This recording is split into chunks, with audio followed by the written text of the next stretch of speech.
So I feel, in the heart, I feel like an artist because I am a collector, I'm an advisor, and I'm an author. I like to, my part in art is to support people, you know? And I support male artists and female artists. But I'm really an advocate for female artists because I feel that they are unrecognized. I evolved more into Impressionism because I thought that it was like really a movement that I really liked because it was so innovative for their time that the people in the fine arts or the academy, they hated it. And I thought it was like so remarkable that they managed to get through, you know? I mean, it's more risky, you know? But it was my dream. I wanted to be a part of the art world and I thought, this is my chance. It's like the chance came, you know? It's incredible because, you know, you have managed that your child, because my artworks, they are like my children. Or my grandchildren. The artists, they are like my kids and the artworks, they are my grandchildren. Yeah. Oh my God, they're hanging in this museum and they have hundreds of thousands of viewers every day. Yeah. So it's very important for the artist.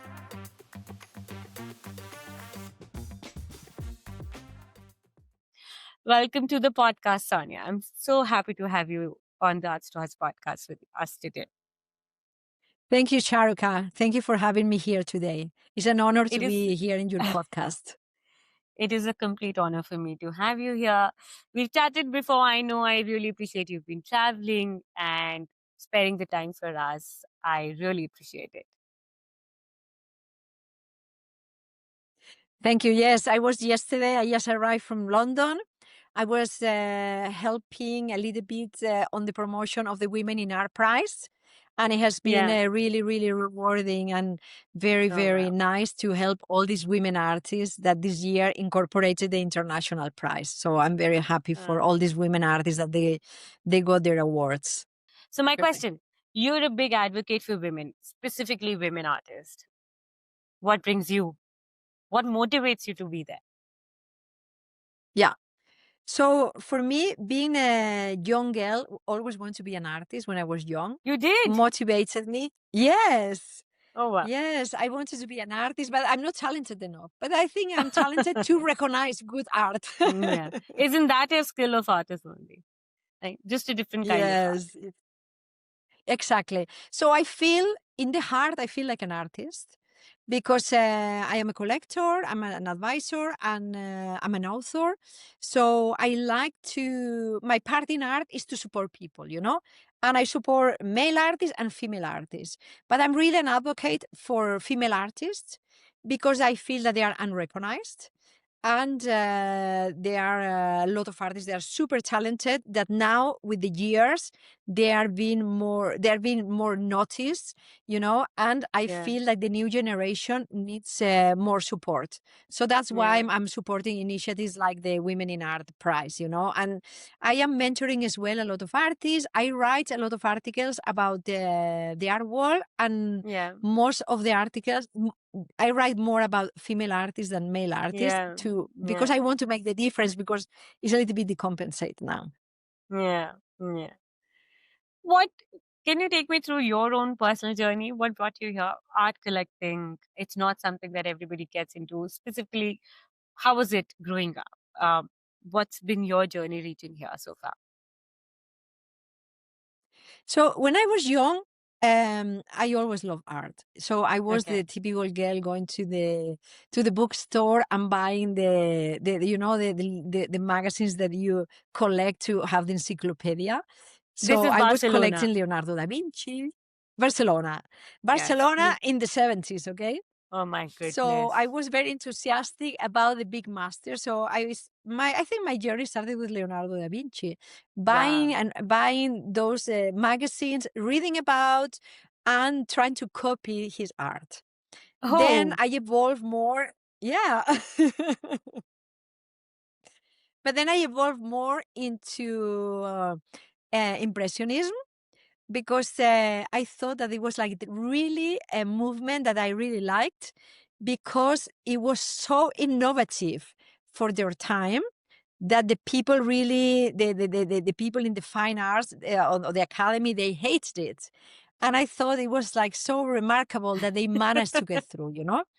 Yeah. So I really like it. And one of my favorite artists was Edvard Munch. And Okay. it was incredible because in 1995, I was like copying different paintings of Edward Munch. And then I decided to move to London. And I moved to London. And in the first weekend, I meet one guy Mm. that became my husband, Trygve, you know? And he was from Okay. Norway. And I was like, oh my God. This, I was studying Edward Munch before I go to yeah. London. And the first guy I Yeah, meet you is a meet. Norwegian guy, you know? Yeah. It was incredible. So I started dating him, and then we went to Norway one weekend, and he had to work. So I spent the whole weekend going to the museums because it was very cold. It was Museum. like in January, you know? Mm. And I really enjoyed. And then I bought a book from Edward Munch. And then when I came home, I was all the time like trying to copy, because for me, art is about go to the museum, look, observe, buy the book, come home, read the book, Book. and copy the artworks. It was like Okay. this before. Okay. And then I always dreamt of being a collector, but I didn't have the money to become a collector, you know? Yeah. So I was Yeah. like, oh, one day I will One be day you part will. of the art world. Yeah. One day, you know? But I knew I was not talented enough to become an artist, but I didn't know if one day I will have my own gallery or I will be a curator. I really want to be a curator, you know? But Yeah. I never liked the gallery part of it, of sitting in the gallery waiting for people to come in. But I liked the aspect of the art, like when they come in, to explain them. Yeah. So I thought maybe I should be like a museum guide or Yeah. Taking tour guide in people through. museums, you know, Yeah. Wouldn't that's something also like like an that. So exciting work. yeah, and then in the end, when I had a little bit of savings, I decided to start buying artworks. So one of the first artworks I bought, it was from Jaume Plensa. He's a Catalan artist, and I bought like a kind of black painting, you know. And Okay. it was like it was not like painting. It was like kind of resting between painting and sculpture, and it was like a half hive glue on a kind of surface and surrounded Okay. by black iron, very black, you know. But I Okay. loved it. Okay. Then I was buying more like artworks from Spanish artists because I was from Barcelona and this is what I Yeah. knew. I was buying, yeah, you know, the art that I knew. So I started buying from Miguel Macaya. There was more Barroco style artworks, you know, bullfighters, animals. And then we evolved for different circumstances in life. We evolved more. I say we because my husband and I, we always Nice. have been buying the art together. Together. And he always has been very supportive. Yeah, very, Yeah. very supportive, you know. And then we evolved more into color.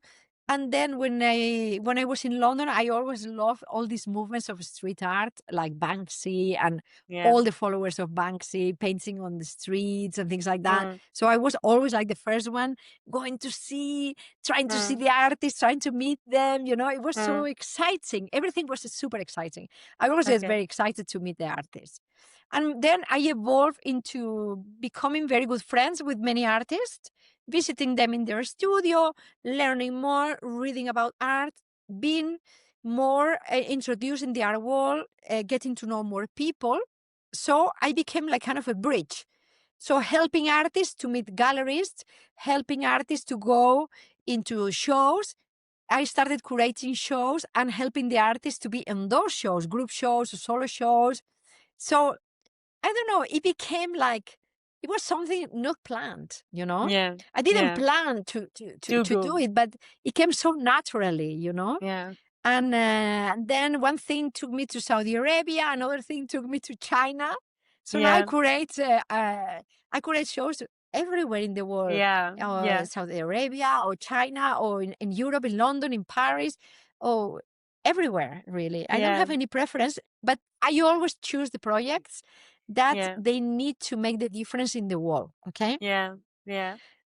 How do you so decide that? I always feel, yeah, because How I what decide that. does feel like this is the project I really want to pursue, or this is show I want to Okay, curate or work with? yeah, first I need to like the art. Okay, so if somebody propose me artists that I don't like, or I don't feel identified, or I don't connect, I say no. Because there Okay. are many, for instance, commercial galleries that they are contacting me, And they say, oh, can you create a show with our artist, for instance? But if I don't get identified with your gallery, I don't want to do it because I don't see that I can make the difference. Yeah. Because I don't want to make the difference only because I go there and I say hello Yeah. to the people. I want to, Yeah. I want to make the difference because I have something to explain. Because I Yeah. see that those Yeah. artists, they have a voice, or their voice need to be heard, you Yeah. know? Yeah. So that I really like. So, for instance, now recently this summer, I created a show in China, in Shenzhen, Okay. in a very big museum called the Seawall Culture Art Center in Shenzhen. And Shenzhen is a very big city with 17.5 million inhabitants, only Okay. half an hour drive from Hong Kong. Oh, which is pretty capital So you city. get the audience from mainland China. Yeah, you can go every day. If you are in Hong Kong, you just go to Shenzhen every day because only half an hour Yeah, drive. It's half an like hour. going from Kensington in London to Newbond Street. It's very short. It's like the next town. So and it has a lot of opportunities, because in mainland China now there are a lot of people interested for art. And they are giving more opportunities to international artists and international curators to come, and they Oh open more wow. doors to you to show and do like exchange of art, so you can show Chinese people how international art is thriving around the world. So what they want as well is like to open doors for them to show their art in other countries, and I think it's a wonderful thing when Yeah. the people are so open to it, and there are so many new museums, and they give a Yeah. lot of opportunities for the artists, for the curators, for the galleries to be present, because art is the voice of the people, Yeah. and it can change a lot of things, and it's really touching the soul and the hearts of people. So for me, the projects, they need to be that they are touching the heart and the souls of people, and when the people come to my shows, they need to learn something. I don't Yeah. want the people to come and left empty-handed. No, Yeah. everything is educational. Okay. Yeah. So this is the way I choose the what I do. A couple of things that come to my mind. And I'm going to be very real while I'll ask this. And it's also very inspiring because where you were, let's say, 20 years ago is where a lot of us could be right now. A lot of creative people, we all, I love collecting art. And like you said, I may not be able to buy the most expensive one, but I really like to buy the ones that I love. Because I come from India and my love for Indian craft and culture is really I love to collect Indian folk art and, you know, crafts that are dying or modes that are dying. Um, and women and, matters that really speak to me. But not, being, just even thinking you want to be an artist is very dreading for a lot of us. Just being a part in sense of the art world, if you don't come from it, right? I never came from the art world. I don't know how I happened here. I really don't know. But it feels intimidating. It feels intimidating because, it feels like, oh, you need to have money to be in, let's say, case one. I need to have money because what if I don't make money as an artist? So I need to come from money to be able to afford this as a career also. Things have changed now, but let's also be very true that it takes time. Any career, this career can pay you not today. It may take a lot more time and patience for you to be able to reach where you want. Or even a gallery. No work is easy. Not being a gallerist, but collecting art in itself is a very is this dream in me. I think in all of us creatives, but it also feels overwhelming. It also feels not always something that you feel that you will be able to reach to. From that where you were to where you are now, and these are two extreme, let's say, extreme poles, right? Um, what was the first? I want to ask you, what was the first time you started thinking this is getting serious and this could become something? Or oh, you are I think, I don't know, I still don't mind call myself like an art collector, But I'm sure, like, as an artist, there's a point, like, even though artists are painting for a while, but there's a turning point where an artist says, oh, yeah, I am an artist, and a lot of things start to feel real. Like, did you have those moments? Did you have Mhm. fear that, oh, even I don't know if that happened, but I'm just asking. Maybe, like, feel, oh, why am I putting this money buying a painting, or I could do something else, make a more practical decision. We all feel advised to. Like, I'm just asking questions that I feel like a lot of us Yes. would No, I think, be thrown at. I always was a collector as a hobby, but I Yeah. was not like a serious collector until 2018. In Okay. 2018, I had a real estate business, Okay. and I was investing in real estate in Barcelona. And Oh, so wow. my job, like my full-time job, was to buy properties that they needed And sell. renovation. And then I was having a team renovate, and then I had tenants. So one of the things I did, every time I finished one apartment, I only rented the apartment to women. Okay, Oh, because because I wanted to help women, because the apartments were small, normally 2-bedroom apartments. So normally were women alone or women with a baby or with a child, yeah. you know? Yeah. Yeah. And then they are always very vulnerable when they don't have a Yeah. husband, you know? Husband. It was more Yeah. difficult. So I decided to interview these women and Okay. say, okay, if you connect and I feel that she's a good fit for the apartment, I will give her 25% discount. Okay. Oh, So I okay. can help her, You were but curating only back one then also, condition. looks like. You were Yes. And matchmaking like a only one artist and a collector. This is woman with the yes. apartment. Exactly. But then these women, they had to leave after 3 years. So I gave them the opportunity to leave for 3 years, 25% discount. So this can help, you know. So it was my philanthropic part of it to do it. But then in 2018, because when you are like decorating and you are kind of in the creative world, when you are decorating the apartments and all that, I wanted to always decorate, to buy artworks and to Yeah. make them nicer, and then you start Yeah. buying more and more More and and more. more and more. And then I decided to sell my company and to invest all the money in art and Okay. be a full-time How did collector. it And feel? that moment was Oh, like, oh wow, it felt very risky. Okay, because okay. when you are in real estate, you have storms. Stone is a Yeah. stone; it will always be Yeah. there.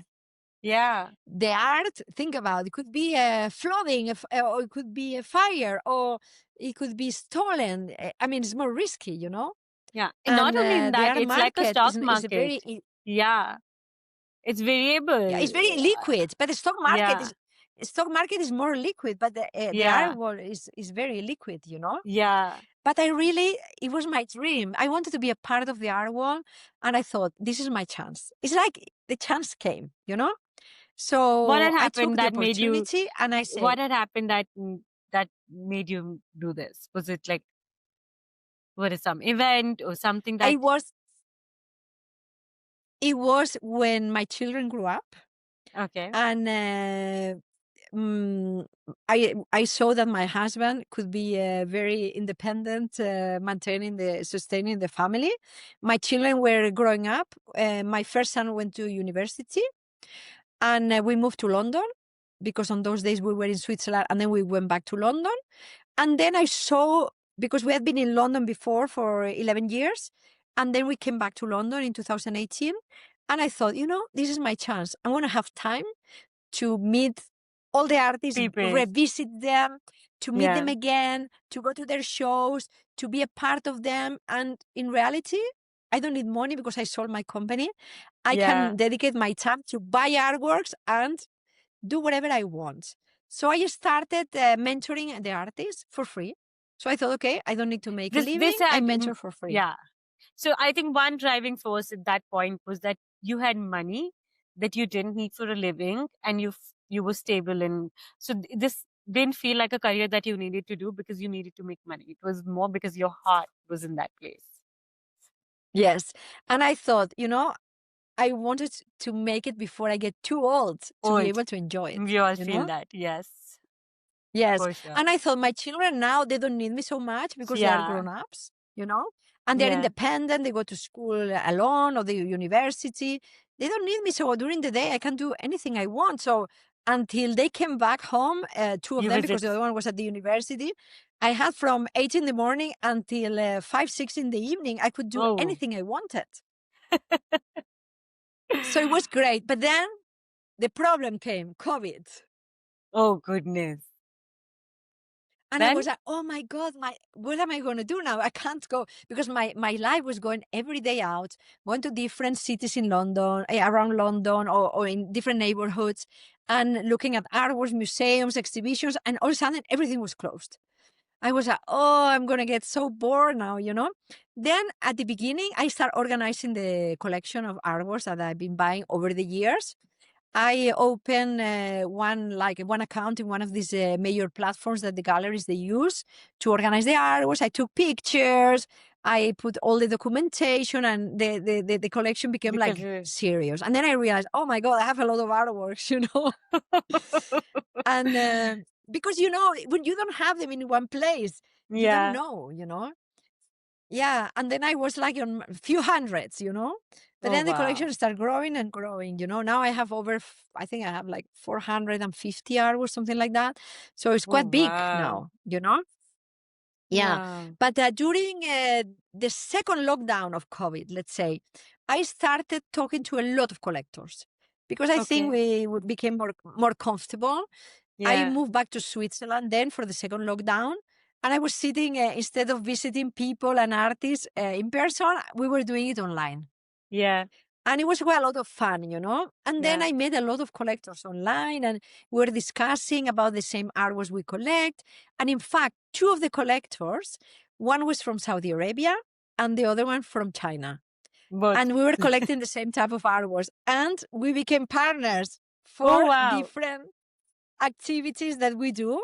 We do activations in Saudi Arabia, we do activations in China, and they are my partners. And now we have been friends for like 5 years.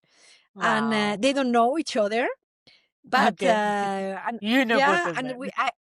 yes, and it's a lot of fun and it's a lot of trust because when you know the people for a while and you have been sharing Absolutely. everything, all your information and helping each other to acquire artworks because the artwork is a little bit difficult and it's quite hermetic. Yeah. So when the people are private, and they don't want to disclose what they have in their collections and they don't want Yeah. to disclose their jobs and things like that, their work is hermetic and they don't want to sell you certain artworks or they don't want to let you in. So during COVID, it was very difficult because I was used to that before. Every time I contact a gallery, it was like they were sending me the PDFs and everything. I could buy anything I wanted. Anything. All of Yeah. a sudden, during COVID, everything was unavailable. And I was like, Yeah. oh my God, this is the What's people happening? turned crazy. So many new people came into the art world. Came in at Because work. I've been I was in art from, I think my first artworks I bought in 2006, but I became more like a collector in 2008 for hobby and like a serious collector in 2018, Yeah. Yeah. And now I always, what I like is to see my artworks in museums. So I try to lend artworks to museums and then Oh, I go and wow. see them hanging there. How Because then does that feel? yeah, It's like it's like incredible. It's like when you have a son and finish the university and you go to the graduation ceremony. I'm sure I'm sure it must feel like that because it's such an incredible Yes, feeling. it's incredible because you have managed that your child, because my artworks they are like my children Children. or my grandchildren. The artists they are like my kids. And the artworks, they are my grandchildren. Oh Yeah. my God, they are hanging in this museum and they have hundreds of thousands of viewers every day. Yeah. So it's very important for the artist. So the long journey that it came from meeting the artist, mentoring the artist, and the artist making it in the art world and being recognized in a museum. And all of a sudden, your artwork, they call you and say, "Can't you lend the artwork to this museum?" Wow, it becomes like it's incredible, Incredible. Yeah. So now my Absolutely. next step started this year in China. because now my partners have a lot of contacts with museums from the government and private museums in China. So I curated my first exhibition in a public museum in China. Congratulations. How Thank does you it so much. feel? Wow, the opening was unbelievable. And then I say, okay, this exhibition has to be that I fulfill my dreams every day, you know? You're not So fulfilling your dreams. Imagine it's what like you're for me, fulfilling. You're fulfilling but so many other artists who are part of this movement for you. Like, it's not a win for yes, you. It's such a big win for all of you. Like, you're not, like, imagine the impact that you're making in so many other artists. Like, for an artist, it's a dream to be able to, go into collections and go into museums and navigate that part of the world. And it's yes. through vessels like you that happens. Imagine your Mm. hard work and your efforts and the impact that No, has no, brought to it artists. has been incredible. Okay, so I decided, I say, how can I enjoy and make everybody enjoy the exhibition? So we have to make different things. So the opening will be divided in 3 days. So the opening, it was 3 days. Okay. One day for the super VIP, another day for the VIP, and then another day for people that they want to be invited, influencers and people from the art world, people from local galleries in the city, people that they are from Hong Kong and they want to come, like this. So we did tours explaining all the All artists day. and artworks. So I say, I want to do it. And they told me, oh, but many people don't speak English. I say, okay, so I'm going to write everything in English. You translate it to Chinese, and we're going to do 2 tours. One in Oh, English, and the wow. people that speak English can follow me, like 1 hour tour. And the ones that don't speak English, 15 minutes later, the Chinese tour follows and says the same in Chinese. Oh, wow. Imagine So you it was navigating very, this. very, and the people loved it because, I never talk about things that the audience can see on Google or on the books. So every art had a story from an artist, and I wanted to explain. So to hook the audience into the conversation, I always tell them that I'm going to explain them a lot of gossips that I've learned by visiting the artists in their Yeah, to studios. studios. Yeah. Okay. So Yeah. So what I makes you try. itch? Yeah. This is the work I want to collect. This is the artist that connects to me. How do you go directly? Do you go out? And specifically, I think like socials, COVID, finding artists on the internet today, and like how is this magic happening for you? Sorry, my throat is really So no, yes, I know that you have been with sore throat, but I see that you are bad. well now. But yeah, Yeah. when you talk to a lot, it's like, yeah. So the way I choose the artworks for an exhibition or for my collection, I always think that the artwork is choosing me more than I choose the artwork. Okay, That's true. so I have this, yeah. So for instance, when I go to a museum, and I'm very, I many times I go with my husband, for instance, to an exhibition in a museum, and I never follow an order. Like, I know that the curators of the museum, they want you to start Once. reading Yeah. and then you continue in order, right? Yeah. For me, no. For me, I enter, I look around, and always there is one artwork that is calling me. So I go directly to that artwork. Okay. And when I go to a gallery, it's the same. So if they invite me to an exhibition in a gallery, I never start for looking at this first artwork. I look around like 1 minute and then, or 2 minutes, and then I go directly to the one I like, because Okay. this artwork is calling me.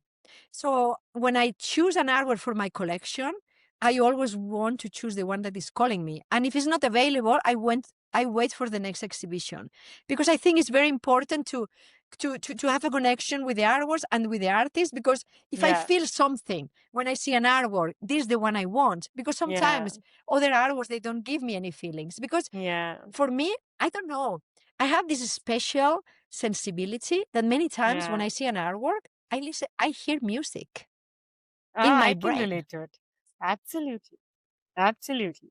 When I look, I feel they can So speak, they can talk, they can sing, dance. yeah. Yes. So what I like is like once I decided, okay, I'm going to buy this artwork and it's available and I can buy it and I bring it to my house. normally when there are new artworks coming, there are other artworks moving around the house. So every 3 months, I Creating have a space for more. handyman coming. Yeah. And then they're helping me to move artworks. And every artwork in a different room, they have a different vibe, and the room Yeah. change vibes as well. So Yeah. create a lot of conversations. And it gives me a lot of joy because when I was young, my parents, they didn't like art. So all the walls were empty. So I had a Yeah. lot of white walls and beige sofas and very, I don't know, it was very minimalistic Yeah. decoration, And I Practical. always needed color. Yeah, I needed Yeah. color, Yeah. I needed to see artwork. So many times what I did is like I was painting and drawing and hanging them on the walls in my bedroom because it can also give me, I feel very lonely when I don't have art around me. So if I can't buy it or they don't allow me to hang it, I paint it myself. And I could have an easel or two with my paintings, So art gives me comfort. Art makes me reflect. And art is a very good companion in life. And different artworks, when you move them around the house, they fit different necessities that you have. For instance, if you are sad, sometimes you need to look at black artworks because Yeah. then make you happier. Because Yeah. maybe could look contradictory, but when a very sad artwork talks to you, you see your life in perspective and think, Perspective. okay, I'm not so bad. So Right. I can be, Oh wow, I love that. or when you Yeah. see very happy artworks, yes, and when you see very happy artworks, like for instance, this one I have behind is Yeah. from Takashi Murakami, Yeah. Yeah. and it has a lot of facial Okay. expressions, Yeah. So this is like such a joy to see it, So it's like I always create conversations every day. Every day Yeah. I study the artworks, I see different things. I love it. So I think the artworks more or the artists, sometimes artists are choosing me. They contact me and say, hey, can you look at my artworks? What do you think? And then Yeah. sometimes we even become friends, I don't know. Sometimes other artists, they tell me, hey, do you know, I have an artist that's a friend. Maybe you like his artworks or her artworks. I don't know. I think Instagram opened up a lot. I didn't want to have Instagram until 2019.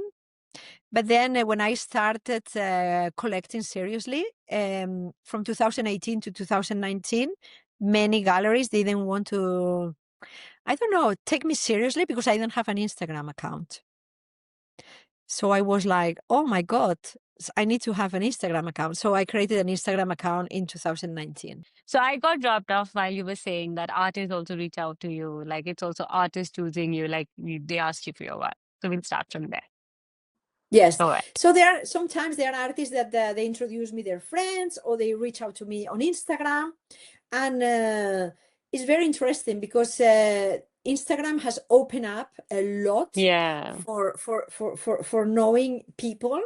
And especially in the art world, everything is going on Instagram. So that's why in Yeah. 2019, I created the account and it has been helping me a lot because now I feel that I know everyone. And we all Yeah. connect through Instagram and we became, with many people, very good friends and we share knowledge and it's fantastic, It's a very Yeah. good tool. I love it. What kind of artist and art really speaks to you the most? Like, is there a particular like emerging, or you like masters, or like what kind of art do you like more? What kind of artists are you searching for? What's your favorite way of finding artists? For me, what I like the most is to find new artists, emerging artists, and Okay. always at the beginning or middle career. Okay. I Okay. have some friends that they are more senior artists, but normally when they are quite senior, they really don't need so much help because they are Help. already are represented by very big galleries and things like that, But still, Yeah. you get very nice conversations and exchange Yeah. of information. It's very nice. But the people that really need the help is people that they finish the university. Maybe they have been Yeah. trying to get through for between 2 to 10 years, let's say, Yeah. and they're stuck. And Yeah. most of them, they are stuck because they didn't know how to navigate the art wall. That was. Yeah, because at the university Mm. they teach them a lot how to paint, how to be a good artist, but they don't teach them the business part of it, you know? Yeah. And this is, Yeah. I think, a big problem for many of them because Yeah. many universities they tell them, oh, you should not have Instagram, you should focus only on painting and things like that. But Yeah. I'm sorry, but the art wall, especially What? post-COVID or from 2020, 2021, has evolved. Everything has changed. And if you don't have Instagram, if you don't have connections, I mean, nobody is going to notice you because there are too many artists, there are too many galleries, there are too many platforms, there are too many voices. So you really Yeah. need to have a voice. So Instagram is a fantastic tool for everyone and as well to have a web page explaining about what you do, showing your artworks. I don't say necessarily that you have to sell your artworks on the web page because I Yeah. feel like if you are represented by a gallery, you are better off, you know? Yeah. Sometimes you now the new tendency is that some people they don't have a gallery and maybe they have a manager and the manager is helping them to do like a cool exhibitions in art spaces or new spaces or in Asia, for instance, like they do like many shopping malls now, they have art spaces and Yeah. museums. So it's very Yeah. cool because then you bring the art where the people are. To the And this is the public. most important. It become, yeah, you become Yeah. like a rock star. And this is, Yeah. you know, and then you grab attention because, you know, for instance, in China, when they offered me to curate a show in a public museum, they gave me very different options, you know, and I went to see all the museums in person and I was like evaluating and what is better. And I decided to choose the SeaWorld Culture and Art Center because it's in the middle where the people want to be, where the young people, Yeah. and they get like 30,000 visitors in good weekends, Oh 30,000 wow. visitors. So I thought, okay, if Yeah. 30,000 people want to be here every weekend, I want to be there How to with be my here. artists. Yeah. Yeah, because Yeah. then think about we are being seen, because even if some people don't go to your exhibition space, but they go downstairs and they see all the advertising, you already have half of the Yeah. way through because you convince them they know about the artist Know about and you. then they have museum shops and then the museum shops they always want to have some merchandising from the artist. It's very Yeah. important, so you can buy like maybe a tote bag or a poster or Yeah. like a small magnet, you know, and Yeah. then some people don't they can't afford to buy expensive artworks but they always Extra can that work. bring home. That's Yeah, yeah. so I always buy things when I go to museums around the world. Yeah. For me it's Same. like a big souvenir, you know, to buy the tote bag Yeah. and then the catalog. And I don't Yeah. know. The magnets for my fridge, my fridge in London is full of magnets, you know? Yeah. It's also the joy, no? Like it, like you said, what it makes you feel like, even for someone like I love collecting catalogs, and every time I go to a museum, I would just look through, and it's also like my desire to have more visuals in my, in my bookshelf when I look up.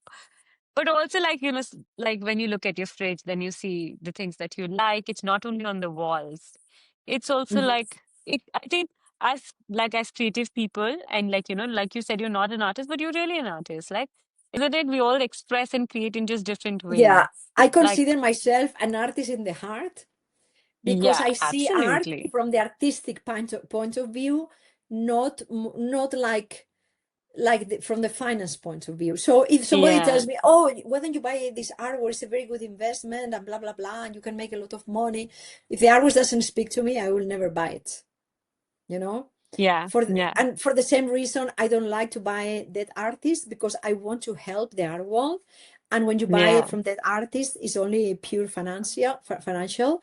And for me, I like to be a part of the career of the artist. So I always like to collect artists from my generation, Mm, so we can grow together and we make the yeah. difference And you want pushing to from see different them. angles. Yeah. Yeah, like the joy, like when you see someone, like it's like raising babies or building Yeah. businesses while, it's from nothing to, that, you've seen them persevere, you've been part of the journey. It's a story to experience. Yes. And it's very important. And there's another thing that you asked me before. Sorry, I forgot. You know, when I curate a show, for me, it's very important to get big audiences, you know? Yeah. So Yeah. how can I get, because now the art world has shifted, and Yeah. what they call the boomers, the older people, Yeah. they go Yeah. less to the museums. And it's the young people Museums. that they are interested, you know? Yeah. Yeah. So I think average age of visitors, at least for instance in this exhibition in China, is around between 27 and 35-year-old. Okay. Yeah. Yeah. So these people, they really like to take pictures, and they have Instagram accounts Yeah. or Red Note account, or they have, Yeah. I don't know, different YouTube channels, and they like to record themselves, take Talk about it. pictures, talk about it, you know, share their experiences with other people. Yeah. So our exhibitions, they always need to be an experience, you know? Experience. So I had a little bit of a discussion, for instance, when we created the exhibition, and Okay. like 2 days before the opening, Okay. they wanted to have like the lights very dark. And in the Okay. museum, they told me, yeah, because it's better, like everything very dark, and the lights go to the artwork. And I was Oh, wow. looking, and then I was like with my team there, we were taking pictures. I was like, okay, this is impossible. This show, the light, if we don't get a good lighting, it's not going to be successful, because the people like to take pictures, and then we Yeah. were taking pictures around, and it was too dark. So I was like, I Yeah. called all the light engineers, and I said, okay, we spent 2 days changing the lighting, you know? Okay, more light here, more to the right, change this one, change the other one. And it was so difficult, you know? But finally, we achieved what we wanted, and we took a photographer and said, okay, you know, these two people Hmm. in my team, take Hmm. pictures around with them until they look like very handsome. Don't stop changing the lights, because this is what the people want. They want to look like beautiful in front of the artworks. So Hmm. the day of Yeah, the absolutely. opening, yeah, the first 3 days of the opening, the show became so viral because all the Wow. attendees, and there were thousands of them, they were Yeah. posting on Red Note, because this is in China, and the Instagram in China is called Red Note, is the competitor, let's say, Chinese brand. They were copying the positions of the figurative artworks. So everybody was Oh. like doing different postures. And then many people came back 1 or 2 days later with their photographers. Other people came with their families, with their kids, and became like a family thing, you know? And it became Yeah. famous because the Hmm. people were posting virally a lot of the artworks. So many artists, they became very famous in China now, and they were Oh, completely wow. unknown. Some artists, they were famous So exciting. internationally. Yeah, for Yeah, instance, but Andre not in. Butcher is very famous around the world, but maybe was not so famous in China. Or Studio Lenka now, it was very famous in London because he has a collaboration with Hermes, with these beautiful window displays. Or there are other artists that they are like Camilla Engstrom is very famous in Scandinavia. So we have, or Sun Jitian is very famous in China, but you know, we had like very international artists famous in different cities around the world, and they all became very international thanks to the exhibition. So for me, to create a show is not like only like, okay, I come one day, I do like a layout. No, it's you have to create conversations. Who is going to be beside the other one? We have to do tours. We have to explain about our sensibility. We have to explain about what we want to achieve with the show. You know, the theme was that it's called reshaping the quadrant, and it's Okay. called Reshaping the Quadrant. No, sorry, Redefining the Quadrant. 35 artists, international artists, in the SWCAC museum, you know. But the point that I want to do is that Shenzhen is the most developed city in the world. Is a show, Hmm. is the city of the future. So I wanted to Hmm. make a point that in the most innovative city, where they get the best digital shows and all these innovative buildings, where they have a lot of lightning, changing colors, and super like 3D art and everything, we wanted to welcome our audience to reflect and see, okay, you are in the most digital city in the world, but here we are going to make a big difference, because we are going to show you art that speaks from the heart, art that speaks to your soul. And in one part of the exhibition, we have some textiles as well, because there were Oh some wow, I love artists that, for instance, textiles. there's one. Yes, this was one artist, Salome Chariot. She collaborates with Dior in Paris, and she lent us three artworks, very beautiful, that she learned this type of tapestry, like macrame style, from Yeah. the old ladies in Turkey. In Turkey, you know. Oh Then wow. we have, yes, then we have Basil Kincaid, that is an American African guy, but he went to Ghana to learn to do these Hmm. textiles. And we have another very big textile there. He's a very famous guy in Miami, artist in Miami, because he was exhibiting at the Rubel Museum in Miami. And so many of these artists, they are rock stars in Yeah. some parts of the world, but we put them Yeah. together. And Yeah. the, And the, the, the way that the curation was done, like every artwork has their own narrative, you know? yeah. And it has been speaking to the audience, and we are very happy that the people like to come back 2 or 3 times to the Yeah. exhibition, because it means that it has been successful, you know. I love One that. mistake we did, because we always have to learn from our mistakes, is that we didn't have enough merch, because we work with the yes, and it's true, You but you know have to what? think that in Please, Asia, please the finish. people, yeah, in Asia, the people, they are not like in Europe or in the US. They are very visual. And when they go Yeah. to an exhibition, they like to bring something home, Um, yeah. you know? Yeah, maybe Yeah, even if it's a absolutely. small thing. And A and bookmark or a you know, print, yeah, a exactly. So pamphlet. we didn't have a lot of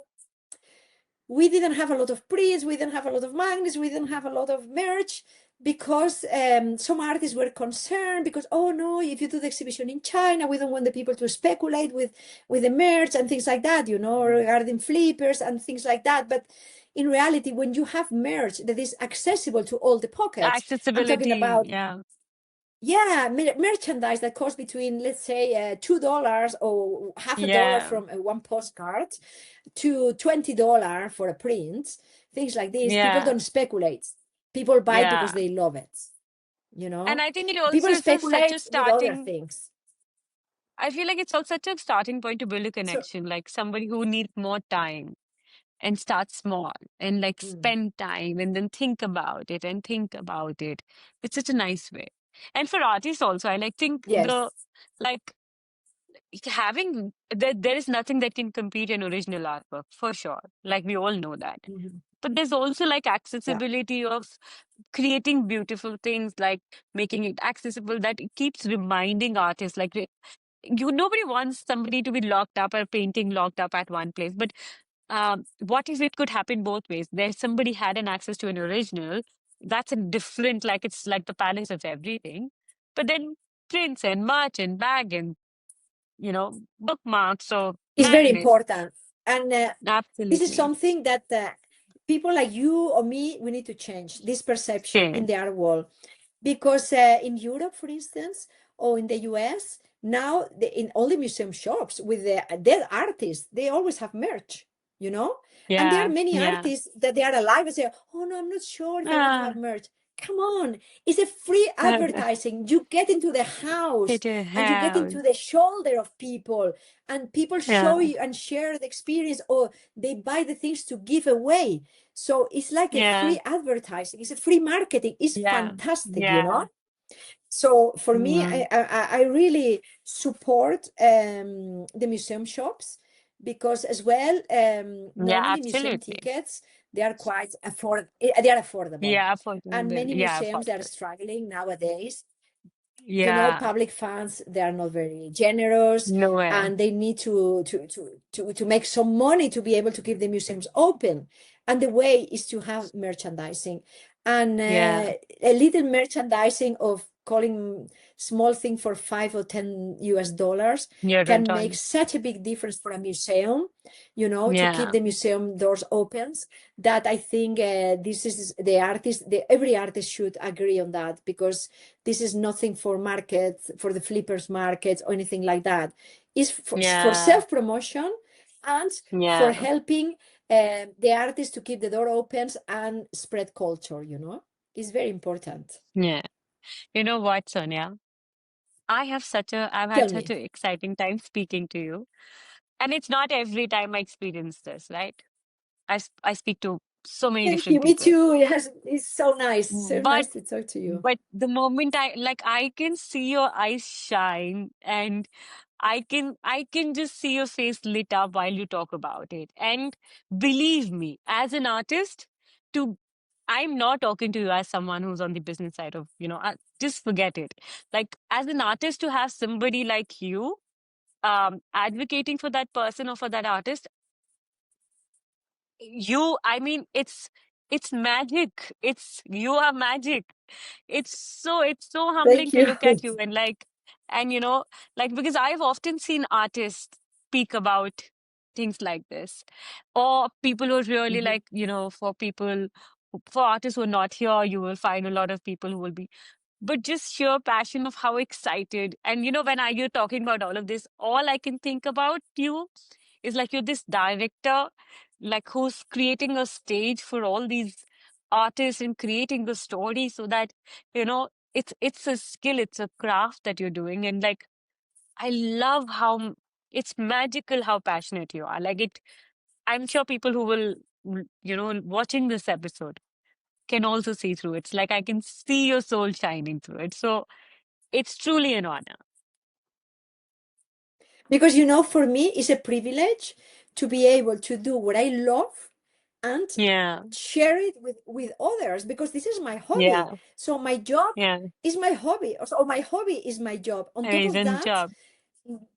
yeah, the artists, they are my friends, because when you know the artworks and you analyze the artworks and you meet them and they invite you to their studio, or you have like a online meeting, you become friends and you Friends. understand better the way they feel. And for me, what I want as well is to promote. I will wind up this episode and I will chat with you and I will show you things that will really make you happy.